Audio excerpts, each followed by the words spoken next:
Imagine yourself in ancient Greece 2,400 years ago, the air thick with the dust of debate. Suddenly, a series of sharp, distressed yelps breaks the air. Several men stand huddled around a dog, wooden clubs at the ready. Most onlookers stand by, unsure what to make of the situation, but one man rushes forward, stepping between the men and the dog, shouting, "Stop! Do not strike him." In his cries, I hear the soul of a friend who has passed away. This Good Samaritan was Pythagoras. In the ancient Greece of his time, philosophers existed in a state of chaotic enlightenment, lacking the rigid, specialized academic divisions we have today. To them, the roles of mathematician, philosopher, and even religious leader were deeply intertwined.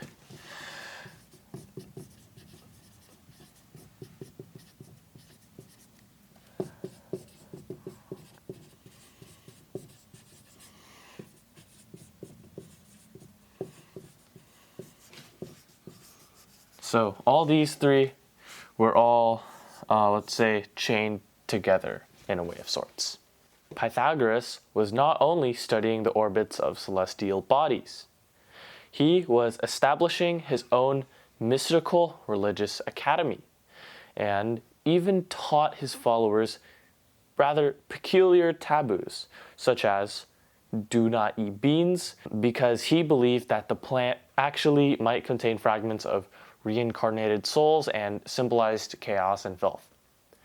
It was this very contradiction, placing reincarnation of the soul alongside rational logic, that triggered a profound shift in human philosophy. Humanity began to explicitly divide a person into two separate parts, the soul and the body.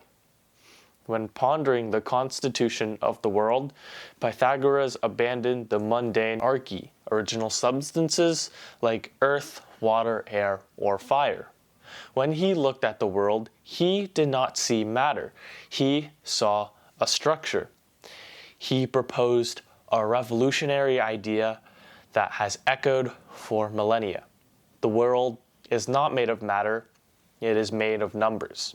Pythagoras found his proof in music. By plucking a string and dividing it by precise whole number ratios, such as 2-to-1 or 3-to-2, one could create perfect musical harmonies. So Pythagoras thought the world came from numbers, and he found this out through musical reasoning. Now this was a revelation. Harmony was not a subjective pleasure, but a mathematical formula governed by the laws of nature. If the nature of music could be governed by rigid arithmetic laws, then the rest of the universe surely followed the same logic.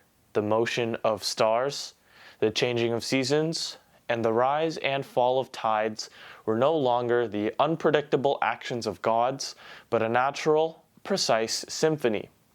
Pythagoras believed that mathematics was the only key for humanity to hear the music of nature. For his followers, this was much more than a science. It was a sacred way of life. Their secret society treated geometry as a very sacred language, believing that the triangle was the fundamental shape that defined the order of space. So Pythagoras, his group thought the triangle was the origin of all things defining space, and they taught the West a very profound lesson. The surface of the world is a deception. The green of a leaf or the heat of the sun we perceive are merely shadows of the truth. The true reality is the hidden mathematical order beneath the mist of our senses. And this really became the bedrock of Plato's philosophy. Plato famously forbade anyone who did not know geometry from entering his academy, believing that mathematics was the only bridge from our messy sensory world to the realm of absolutely unchanging truth. This spark, ignited by Pythagoras, eventually fueled the scientific revolution today, when we describe the boundaries of the cosmos with complex equations. We are still walking the path he first mapped out. We live in a Pythagoreanized world. We are so accustomed to using numbers to frame the universe that we often forget. It is truly miraculous that the physical world obeys abstract numbers at all. However, Pythagoras also left us with a final lingering rift. He gave us the key to the stars, but could not solve the problem of human life. The universe may be built on silent, perfect mathematical laws, but human society is built on emotion and language.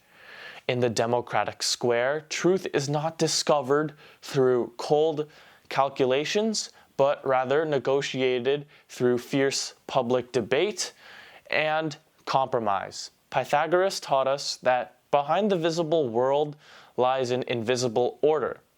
Yet he leaves us with a final ultimate question.